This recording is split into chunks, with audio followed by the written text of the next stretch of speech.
A neo-Nazi leader is asleep on the couch. His 10-year-old son knows where the gun is. Before sunrise, one shot will leave Jeffrey Hall dead and force a courtroom to ask a question no one can answer cleanly. When a child kills after growing up surrounded by hate, fear, and violence, what does justice even mean? What you are about to hear is believed to be real, based on witness accounts, testimonies, and public record. This is terrifying and true.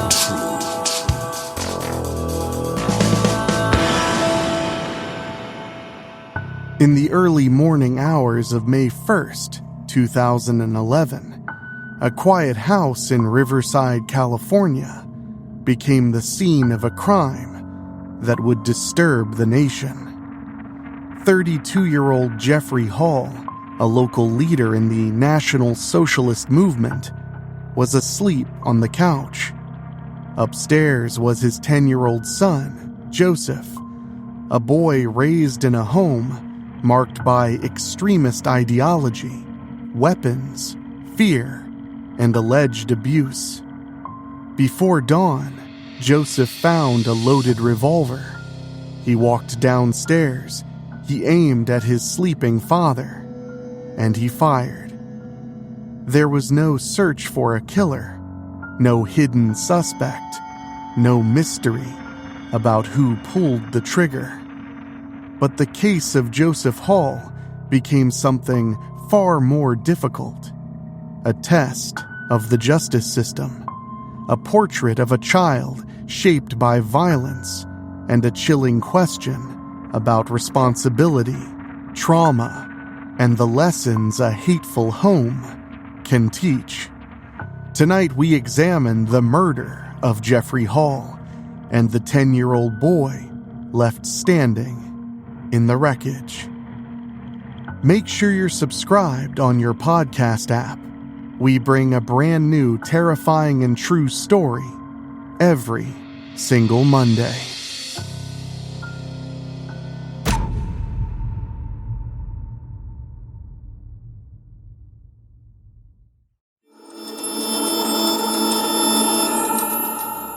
May 1st, 2011. Riverside, California.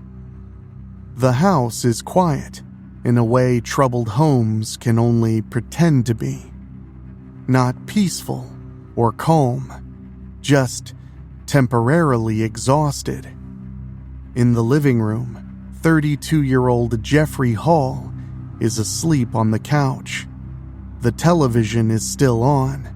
The lights are still burning. Somewhere nearby are children who have spent too much of their young lives surrounded by adult anger, extremist politics, weapons, shouting, and fear. Jeffrey Hall is not just a father. He is a local leader in the National Socialist Movement, a neo-Nazi political organization. He has spent the previous years dragging hatred into public view. Dwindling rallies, patrols, swastikas, uniforms, political stunts, interviews, and angry speeches about race and power. He's tried to turn his home into a staging ground for an ideology built on domination. But inside that home, the ideology is not the only danger. According to later testimony and reporting, the children in that house have lived with chaos, violence, neglect, weapons within reach with no supervision, and the constant pressure of an unstable household. Joseph Hall, Jeffrey's 10-year-old son, is small for his age, troubled, and already carrying more fear than any child should have to understand. In the early morning hours, Joseph gets up. He knows where the gun is, a .357 revolver. He takes it from the closet. He moves downstairs. His father is asleep on the couch, unaware. Joseph later tells police he is afraid his father will hurt his stepmother, afraid his father will hurt the family, afraid of a threat he says his father made, that he might remove the smoke detectors and burn the house down while everyone slept. Joseph approaches the couch. He pulls back the hammer. He raises the gun toward his father's head. And, in that frozen moment, the horror of this story twists into something almost impossible to hold all at once. A violent man, a frightened child, a loaded gun, a house full of hate, and a single gunshot that will leave one person dead, one child charged with murder, and a courtroom forced to ask questions that sound simple until you try to answer them outside the realm of hypotheticals. When a 10-year-old kills, what does justice look like? Before he became a national headline, Jeffrey Russell Hull was a man trying to build a life in Riverside County. He worked in construction and plumbing, had children, and lived in a suburban California home that might have looked ordinary from the street. By the late 2000s, though, Hall had made himself into a public face of American white supremacy. He became a regional leader in the National Socialist movement. He hosted meetings. He gave interviews. He marched in Nazi imagery. He even ran for a seat on the Western Municipal Water District Board in 2010, drawing attention not because he hid his extremism, but because he refused to. That is one of the first uncomfortable realities of the case. Jeffrey Hall did not keep his hatred private. He brought it into politics. He brought it into the streets. Most disturbingly of all, he brought it into his home. Joseph was exposed to that world very young. Journalists and court records describe a child surrounded by extremist symbols, adult meetings, border patrol fantasies, and weapons. Hall reportedly boasted about teaching his son to use night vision equipment and firearms. Joseph was not merely living with a father who believed violent things. He was living inside a worldview where intimidation and domination were treated like virtues. But this case is not only about ideology. It's about domestic life, child welfare, mental health, abuse allegations, and access to weapons. Joseph's early childhood had already been unstable. His biological mother, Leticia Neal, had lost custody after serious neglect concerns. Joseph and his sister went to live with Jeffrey. Later, Jeffrey married Krista McCary, whom Joseph referred to as Mom. The household eventually included several children and, by many accounts, it was filthy, chaotic, and frightening. Reporting described weapons being openly accessible to children. A psychologist testified that Joseph had suffered a long history of physical, emotional, and likely sexual abuse, though the precise facts and responsibility for every allegation became part of the painful dispute at trial. Joseph himself wasn't easy, and we'd be dishonest if we pretended otherwise. Prosecutors emphasized behavioral problems, violent incidents, and trouble at school. The defense emphasized developmental delays, trauma, ADHD, and low intellectual functioning. Both portraits could contain truth. A child can be frightening, as well as frightened. A child can hurt others and still be profoundly damaged. That tension is what makes this case so complex. In most murder stories, we're trained to look for the monster. Here, the story doesn't really fit together quite like that. Jeffrey Hall was a violent extremist who filled his home with hate. Joseph Hall was a 10-year-old child who shot a sleeping man in the head. The stepmother described fear and violence. Prosecutors described planning and awareness. Defense experts described trauma and developmental limits. The law demanded categories: guilty or not, capable or incapable, murder or something else. Real life did not arrive in neat categories. On April 30th, 2011, Jeffrey Hall hosted a gathering at the family home. Adults talked politics, extremist symbols hung in the house. Joseph moved through that space like a child trapped in an adult nightmare, close enough to absorb everything, too young to truly understand any of it. According to later accounts, Joseph said something happened that frightened him deeply. He claimed his father had threatened to remove all the smoke detectors and set the house on fire while the family slept. Whether that was a true threat made by Jeffrey, or coming from drunken rage, or whether Joseph understood it through the distorted lens of fear, the effect on the boy appears to have been very real. That night, Jeffrey drank. Eventually, he fell asleep on the couch. Upstairs, Joseph woke. The next steps are simple. Too simple.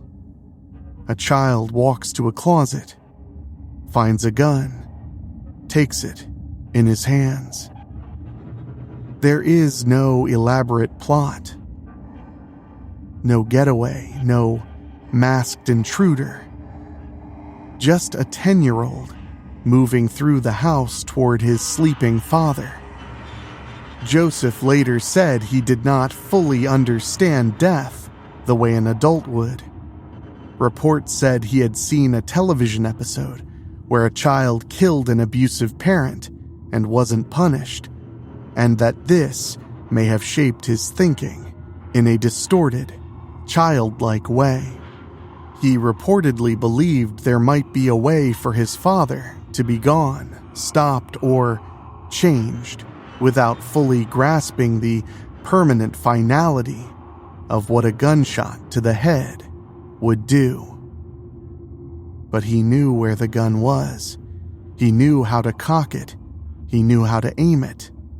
At around 4 a.m. on May 1st, 2011, a gunshot cracked through the Hall home. Jeffrey Hall was dead, and Joseph Hall, age 10, had just become the center of one of the most troubling juvenile murder cases in modern American history.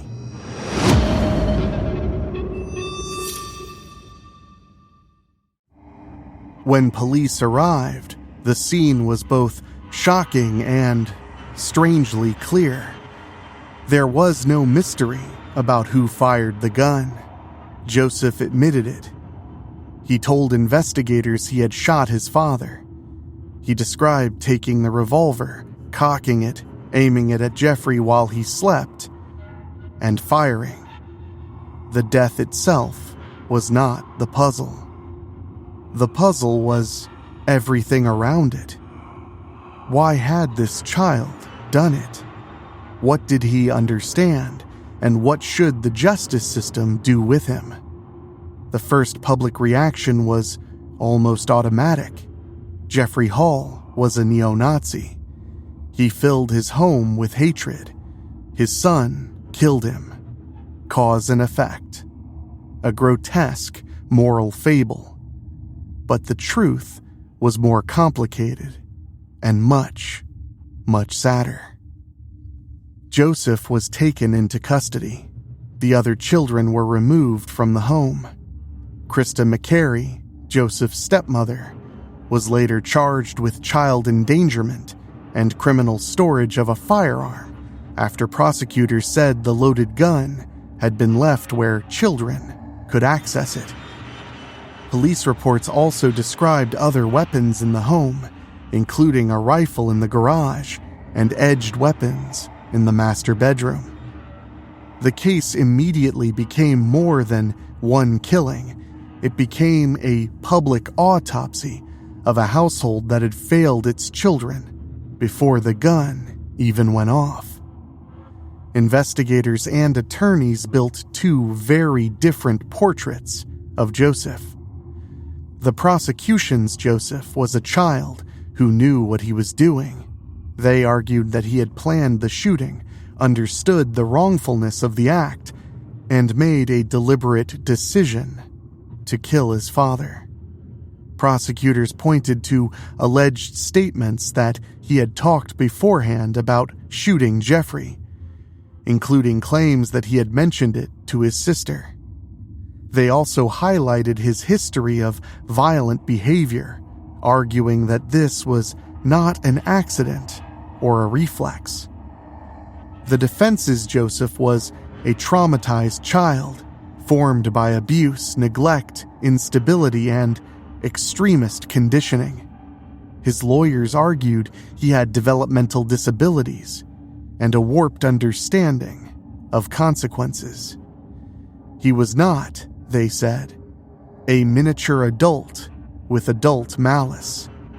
He was a damaged child acting out of fear and confusion. This is where the case turns from true crime into something closer to a nightmare philosophy exam. California law, like many legal systems, recognizes that children below a certain age are presumed incapable of committing crimes unless the state proves they understood the wrongfulness of their conduct. In Joseph's case, the court had to decide whether a 10-year-old boy, this specific 10-year-old boy, with his specific history, limitations, and home environment, understood what he did was wrong. Not just dangerous, not just forbidden, wrong. The legal question was not whether Joseph pulled the trigger. He had admitted to shooting Jeffrey Hall. The central legal dispute was whether at age 10 he understood fully the wrongfulness of his actions and whether the killing amounted to murder under juvenile law. The California Court of Appeal later described the juvenile court's findings. Joseph understood the wrongfulness of the act, committed what would have been second-degree murder if done by an adult, and personally discharged a firearm, causing death. Joseph's police interviews became a major issue. Later appeals challenged whether a child that young could validly waive Miranda rights and whether statements taken from him should have been used. In 2015, the California Court of Appeal upheld the juvenile court's decision. The California Supreme Court declined review. The U.S. Supreme Court declined to take the case in 2016. Think about the scale of that question. A 10-year-old is small enough that juvenile authorities reportedly struggled with how to house him among older offenders.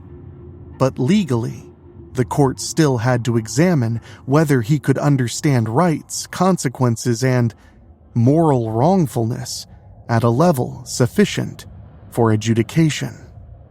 The courtroom would hear about Jeffrey Hall's public extremism, but prosecutors argued that his neo-Nazi activity was not the legal cause of the murder. They focused on Joseph's conduct, alleged planning, and ability to distinguish right from wrong. The defense argued that Joseph's act could not be separated from the world that had shaped him, a child raised around hate, instability, and violence does not process fear like a healthy adult would. A child who sees guns as household objects and hears threats as possible realities may reach conclusions that are horrifying, irrational, and still tragically understandable. The distinction is very important, but it's also what makes the case so morally uneasy. If we treat Jeffrey's death as poetic justice, we forget the shooter was a child. If we treat Joseph only as a murderer, we forget the adult failures that brought him to that couch at 4 a.m. And in the middle of it all was a dead man on said couch. A man who had preached hate, a father who had left a gun within reach, a household that had become a furnace, and a little boy who had learned somewhere along the way that violence was an answer.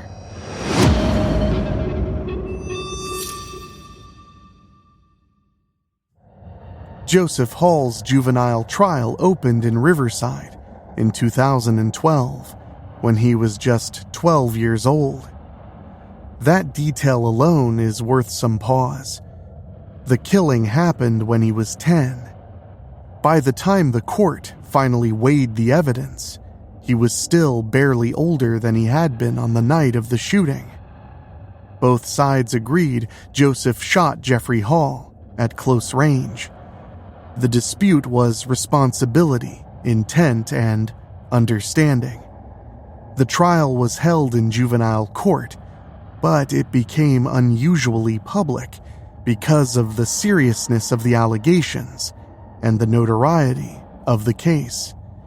The courtroom had to handle testimony about extremist politics, domestic violence allegations, child development, mental health, and a killing carried out by someone young enough to still misunderstand the world in a way only a child can. The prosecutors argued premeditation and awareness. They said Joseph had talked about killing his father before it happened.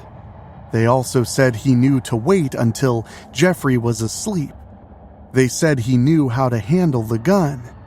They pointed to prior violent behavior, including school incidents, as evidence that Joseph was not merely passive or confused.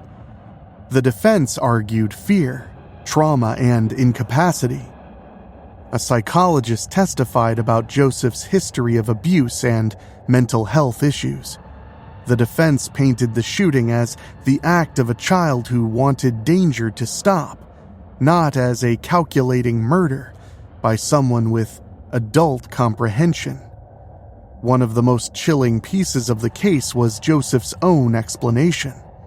He reportedly said he wanted everything to stop. He was tired of his father hurting people.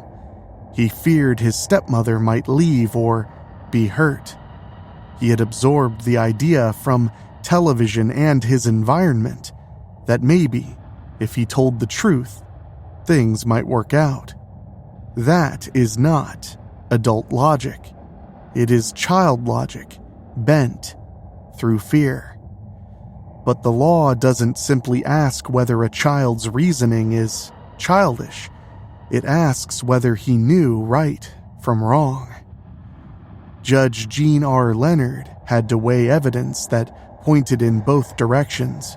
Joseph's background suggested deep damage and limited understanding. His actions suggested planning. He retrieved a weapon, approached a sleeping person, aimed, and fired. Afterward, he had acknowledged he had done something wrong. To the court, those facts were paramount. In January of 2013, the judge found that Joseph had committed second-degree murder, not first-degree murder, not a finding that he was an adult-style mastermind, but still a murderer. The court found that Joseph understood the wrongfulness of his actions, despite the legal presumption that a child under 14 years old is incapable unless proven otherwise. It's important to keep in mind Joseph was not tried as an adult. Joseph Hall's case remained in juvenile court from beginning to end.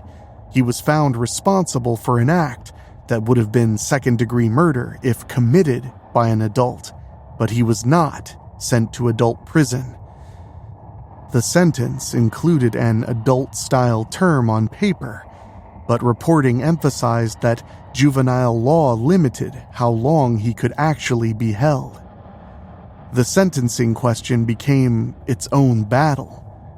What do you do with a child like Joseph? A traditional punishment model does not fit comfortably.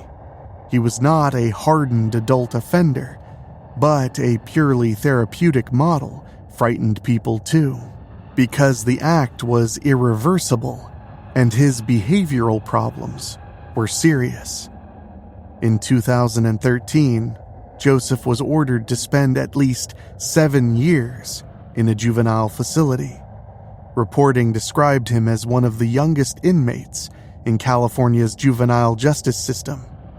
His lawyers warned that he would be surrounded by older youths, including gang members and offenders with far more developed criminal histories. His biological mother publicly feared what that placement could do to him.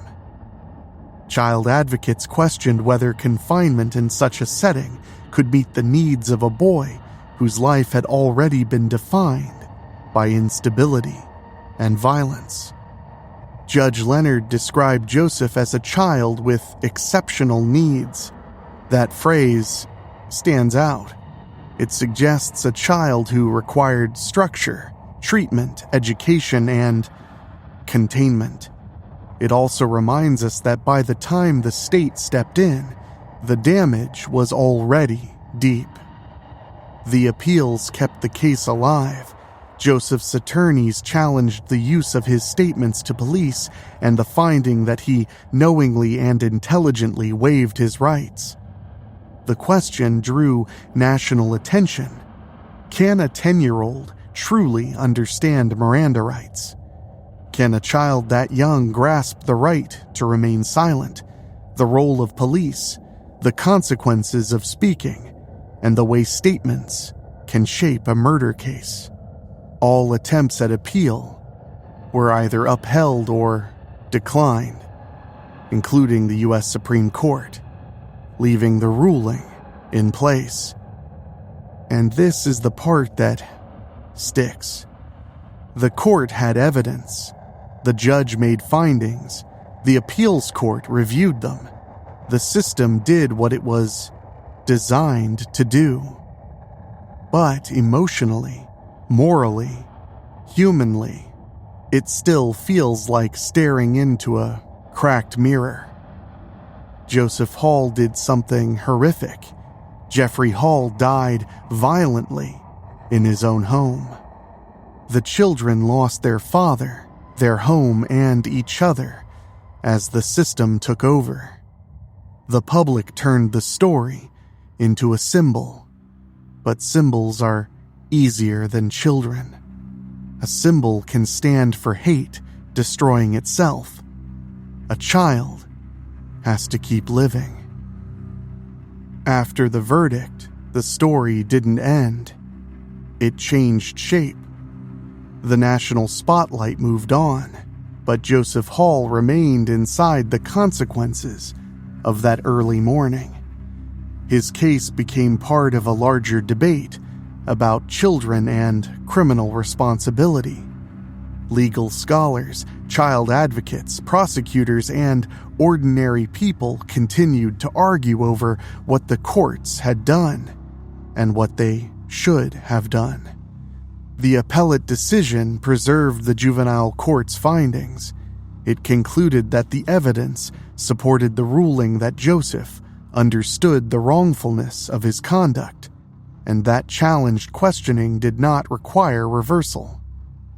The U.S. Supreme Court's refusal to review the case meant the adjudication would stand. But legal finality is not moral closure. Some saw the outcome as necessary accountability. Joseph got the gun. He aimed it at a sleeping person. He fired. A man died. To ignore that, they argued, would be to deny the reality of the act. Others saw the outcome as a failure to understand childhood. Joseph's world had been shaped by instability, alleged abuse, extremist indoctrination, and accessible firearms. Treating him as a murderer, even in juvenile court, seemed to them like punishing the last broken link in a chain adults had forged. Both reactions came from something real. A man was killed, a child was damaged, a family was destroyed, and no verdict could repair any of it. In the court of public opinion, Jeffrey Hall's extremism was always the elephant in the room. He was a neo-Nazi leader, and that fact is central to the environment Joseph grew up in. But the legal case did not treat Hall's ideology as a justification for murder. Prosecutors focused on Joseph's actions and state of mind. The defense focused on abuse, trauma, and developmental capacity. The moral weight of Hall's extremism may shape how the public sees him, but it does not erase the tragedy of a child killing a parent. The most important question is not who did it. The case answers that almost immediately. The real question is, how exactly does a 10-year-old arrive at that couch with a revolver in his hand? The answer is not one thing. It's a combination of neglect, fear, ideology, violence, untreated trauma, and adults who either caused harm, missed harm, minimized harm, or failed to stop harm. The murder of Jeffrey Hall is terrifying, not because it's supernatural or mysterious. It's terrifying because it's brutally human. A father built a home around hate. A child grew up inside it. And one morning, before sunrise, the violence that had saturated that house came back through the barrel of a gun. The most frightening thing in the Hall house was not the flag on the wall. It was what that house taught a child to believe was possible. Terrifying and True is narrated by Enrique Couto. It's executive produced by Rob Fields and Bobbletopia.com. And produced by Dan Wilder. With original theme music by Ray Mattis. If you have a story you think we should cover on Terrifying and True, send us an email at weeklyspooky@gmail.com. And if you want to support us for as little as $1 a month, go to weeklyspooky.com/join. Your support for as little as $1 a month keeps the show going. And speaking of, I want to say an extra special thank you to our Patreon podcast boosters, folks who pay a little bit more to hear their name at the end of the show. And they are Johnny Nix, Kate and Lulu, Jessica Fuller, Mike Eschewey, Jenny Green, Amber Hansford, Karen Wiemet, Jack Kerr, and Craig Cohen. Thank you all so much, and thank you for listening. We'll see you all right here next time on Terrifying and True.